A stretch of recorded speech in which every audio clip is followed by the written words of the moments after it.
kita bergantung pada manusia, kita kecewa. Tapi kalau kita bergantung kepada Allah, ya kita terima semua apa adanya gitu. Kita akan terima apa adanya.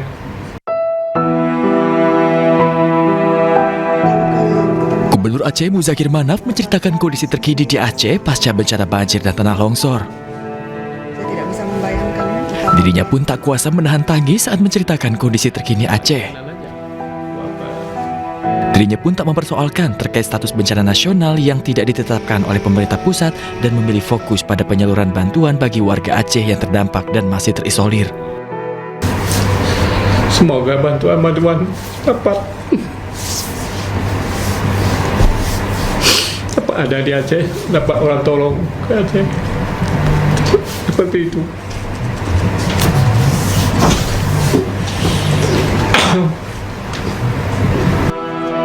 Gubernur yang akrab disapa dengan Mualim ini juga mengaku kecewa terhadap sejumlah pemimpin daerah di Aceh yang dianggap lari dari tanggung jawabnya saat bencana melanda warganya. Bupati Aceh yang seperti itu ya kembali kanan aja. Buat apa ya seperti itulah memimpin rakyat itu tidak fokus ya, tidak dapat tanggung jawab. Nah, masa begini-gini dia lari di Medan lah, karaoke lah. Ada yang karaoke malah. Itulah lebih kurang. BPP sendiri mencatat hingga Rabu malam sebanyak 894.501 orang mengungsi akibat bencana banjir dan longsor Sumatera, di mana sebagian besar pengungsi berada di Banda Aceh. Dari Aceh, tim liputan iNews melaporkan. Ya pemirsa, untuk mengetahui informasi terbaru mengenai pasca bencana banjir di Aceh, kita bergabung dengan jurnalis iNews Salam Pulungan di Aceh Tamiang. Ya, Salam, apakah jalur yang terisolasi kini sudah bisa dilalui oleh warga di sana?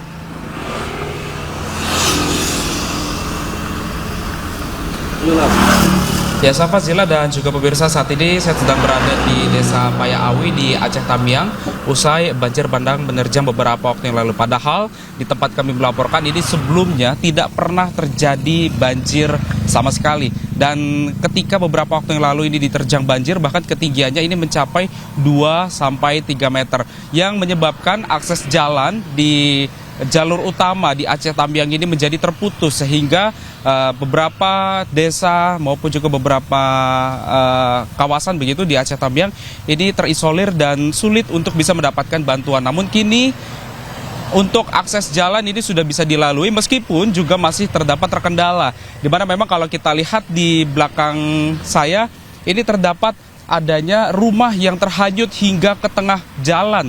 Dan tidak hanya itu, di banjir bandang kemarin juga turut membawa material seperti puing-puing reruntuhan maupun juga puing-puing dari gelondongan kayu, kemudian juga lumpur dan juga tanah yang mengendap di bagian tengah jalan yang menyebabkan ini akses kendaraan sulit untuk melintas. Namun kini sudah mulai diperbaiki secara perlahan, masih meninggalkan adanya rumah yang berada di tengah jalan sehingga untuk akses kendaraan ketika melintasi di Desa Payaawi ini, kendaraan ini harus mengalah secara bergantian karena akses jalan yang bisa dilintasi ini hanya satu jalur ini saja. Ketika terjadi adanya arus lalu lintas ini sudah mulai padat, mau tidak mau ini harus bergantian untuk kendaraan yang melintasnya. Tidak hanya itu, Syafa, Zila, dan juga pemirsa, memang saat ini juga terlihat sejumlah masyarakat tengah untuk memotong bagian serpihan puing-puing dari kayu yang terbawa akibat arus banjir bandang yang terjadi beberapa waktu yang lalu, yang disampaikan bahwa untuk puing-puing ini nantinya akan digunakan oleh warga untuk membangun tenda-tenda darurat yang dibangun secara mandiri begitu, maupun juga untuk membuat api unggun karena memang warga ini tidak tahu lagi harus bagaimana. Hingga saat ini pun listrik juga belum mengalir secara merata yang mengakibatkan warga mau tidak mau ketika malam ini terjadi udara yang dingin, warga harus membuat api unggun untuk membuat kehangatan bagi tubuh dan juga menghindari adanya nyamuk yang memang banyak sekali ketika malam hari tiba ini. Siapa, Zila? Baik, terima kasih. Salam Pulungan atas laporan Anda langsung dari Aceh Tamiang, Aceh. Selamat bertugas kembali. Ya, kita ke informasi selanjutnya pemirsa. Warga rela antre berdesakan untuk mendapatkan bantuan logistik di posko darurat kantor Bupati Tamiang, Aceh. Dan tercatat lebih dari 200.000 warga mengungsi, sementara 36.000 warga lain yang terdampak namun tidak mengungsi. Dan berikut laporan rekan jurnalis Anissa Rizkia bersama juru kamera Rama Romadona. Pemirsa, inilah kondisi posko yang didirikan di kantor Bupati Tamiang Aceh. Kondisinya memang sudah dipadati oleh pendistribusian, yaitu barang-barang logistik yang akan didistribusikan kepada warga Tamiang Aceh, yang mana sampai hari ini warga pun masih banyak yang mengungsi. Namun ada beberapa warga yang memilih untuk kembali ke tempat tinggal untuk membersihkan sisa-sisa lumpur. Dan saya akan coba berbincang dengan salah satu warga di sini, yaitu Ibu. Boleh diperkenalkan nama siapa Ibu dan juga tinggalnya di daerah mana ini? Saya Yuli Ananda, tinggalnya di Desa Senebok Cantik, Kecamatan Manyak Pahit. Ya, bisa diceritakan sedikit Bu mengenai apa dampak yang saat ini Ibu rasakan? Ya, dampaknya ya seperti dari pangan kami mudah untuk dapatkan karena nggak ada lagi, maksudnya kedai-kedai yang terbuka gitu untuk kami beli pangan. Kami kalau mau beli makanan harus ke Langsa dengan bensin yang cukup susah didapatkan, dengan harus mengantri, ya kan, dengan rumah yang nggak tahulah lumpurnya kayak mana. Habis itu dampak lagi anak-anak kami yang belum bisa sekolah karena sekolahnya masih berantakan. Di alat-alat sekolah pun udah banyak yang hancur, Bu. Nggak tahu bilang lah. Maksudnya untuk anak-anak aja, anak-anak Aceh sekarang sangat berduka rasanya. Makanya ada bantuan kayak gini disalurkan ke kampung-kampung. Alhamdulillah Bu bantuannya.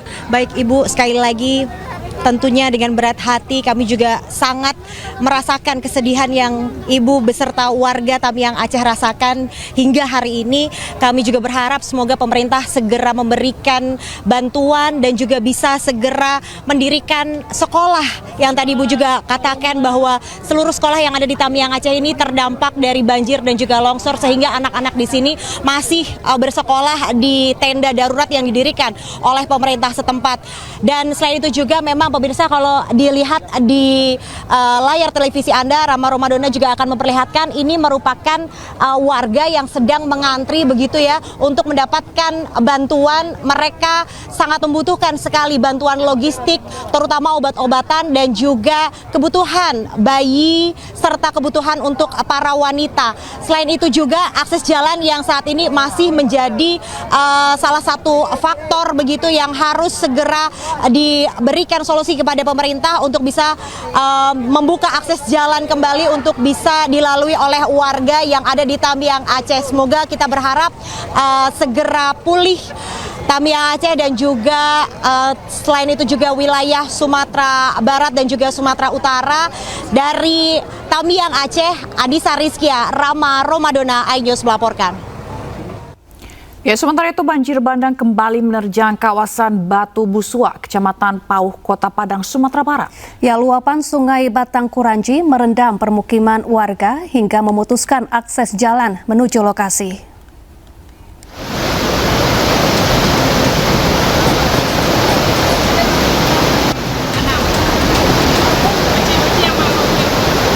Tingginya intensitas hujan yang mengguyur Kota Padang sejak Rabu dini hari mengakibatkan meluapnya aliran Sungai Batang Kuranji hingga ke permukiman warga di Batu Busua, Kecamatan Pauh, Kota Padang. Banjir juga memutuskan satu-satunya akses jalan menuju lokasi permukiman warga tersebut. Satu-satu, yuk. Lewat dulu, ada itu, lewat dulu dia. Sejumlah warga yang terjebak derasnya banjir terpaksa dievakuasi oleh petugas ke tempat yang lebih aman. Curah hujan sudah berhentinya dari subuh pagi tadi dan mengakibatkan sungai meluap lagi.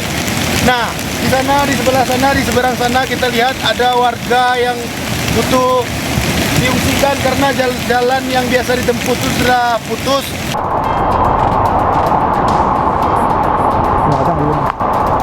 Putusnya akses jalan menuju permukiman warga membuat puluhan warga yang berada di kawasan tersebut terisolir.